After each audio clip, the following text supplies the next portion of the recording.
ഇങ്ങനെ ഒരു വിഷയം വന്നതോടുകൂടി, ഈ സ്വർണ്ണപ്പാളി വിവാദം വന്നതോടുകൂടി തട്ടിപ്പ് ആരോപണങ്ങളൊക്കെ ഉയർന്നു വരുമ്പോൾ സർക്കാരിനെതിരെ ആഞ്ഞടിക്കുകയാണ് ഇപ്പോൾ പ്രതിപക്ഷം. ആ പ്രതികരണങ്ങൾ നോക്കാം. അറ്റകുറ്റപ്പണികൾക്ക് മുൻപേ തന്നെ സ്വർണം അടിച്ചു മാറ്റി എന്നാണ് വി.ഡി. സതീശൻ ഈ വിഷയത്തിൽ പറയുന്നത്. സ്വർണ്ണക്കടത്തിന്റെ മറ്റൊരു പതിപ്പാണ് ഇപ്പോഴത്തേത് എന്നാണ് കെ.സി. വേണുഗോപാൽ പറയുന്നത്. കോടതി മേൽനോട്ടത്തിൽ കൃത്യമായി അന്വേഷണം വേണമെന്നാണ് ഈ വിഷയത്തിൽ രമേശ് ചെന്നിത്തല ആവശ്യപ്പെടുന്നത്. തട്ടിപ്പ് നടത്തിയവരെ ദേവസ്വം വിജിലൻസിന് കണ്ടെത്താനാകുമെന്ന് ഇ.പി. ജയരാജനും പറയുന്നുണ്ട്.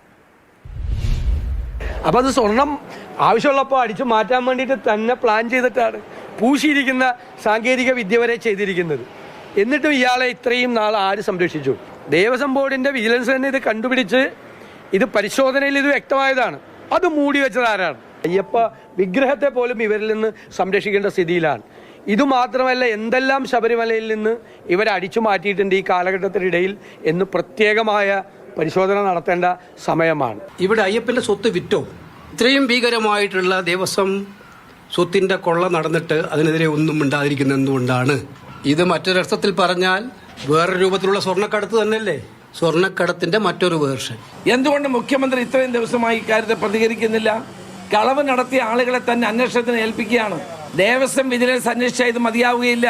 ഇത് ബഹുമാനപ്പെട്ട ഹൈക്കോടതിയുടെ നിയന്ത്രണത്തിലൂടെ സമഗ്ര അന്വേഷണം ഈ ശബരിമലയിലെ സ്വർണ്ണപ്പാളിയുമായി ബന്ധപ്പെട്ടുണ്ടാകണം. ആരാണോ തട്ടിപ്പ് നടത്തിയത് അവരെ കണ്ടെത്തും.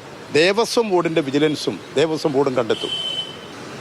ഈ പോറ്റിയെ ഉപയോഗിച്ചുകൊണ്ട് നടത്തിയിട്ടുള്ള ഹീനമായ നടപടികൾ ഇപ്പോൾ ഓരോന്നോരോന്നായി പുറത്തു വരികയാണ്.